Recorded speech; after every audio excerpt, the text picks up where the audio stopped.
Qelar Wez'rae was an anomaly among the Githyanki, a race renowned for their cold, calculating nature, military prowess, and arcane mastery.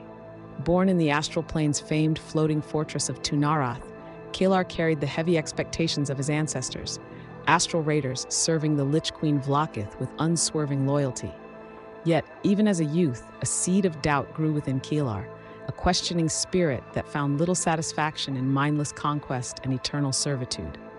During a raid on the material plane, fate intervened. His squad, tasked with collecting spoils and souls, was ambushed by a group of mind flayers.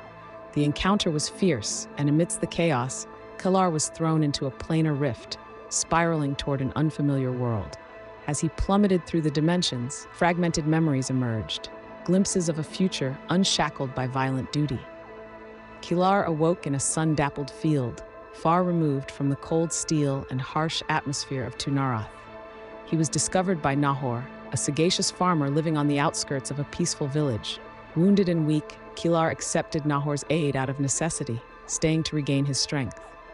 The farmer harbored no resentment toward the Githyanki warrior's past, instead offering wisdom and companionship. As the days turned to months, Qelar found himself unearthing a dormant piece of his soul. Despite the embers of rage and vengeance smoldering within, he learned peace in daily labors on the farm. Nahor, perceiving the conflict within Qelar, introduced him to pottery, a meditative art that reshaped his internal tumult into serene focus. Working the clay presented a new kind of mastery, one uncolored by violence and bloodshed. With Nahor's guidance, Qelar's introspection deepened, revealing mournful gaps left by the path of war he once tread.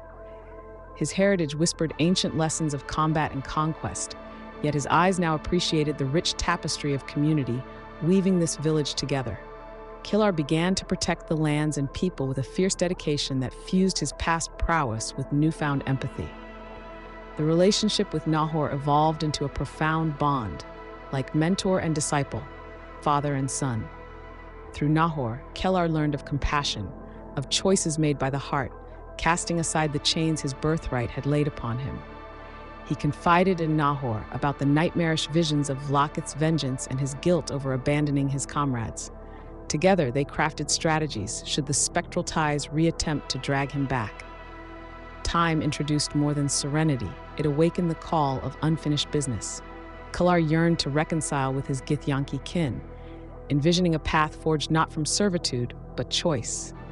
He started receiving cryptic visions, hitherto unseen messengers from his people, hinting at discord in the astral plane. Could Qelar's duality be the key to peace? These whispers beckoned adventure with whispers of a renewed Githyanki purpose, or the clash of personal growth against ancestral duty. Qelar understood that protecting his newfound home and confronting his past weren't disparate lines, but a singular path guiding him forward. His role as both shield and tiller was not just a phase, but a continuous symphony of arcs to find harmony in dissonance.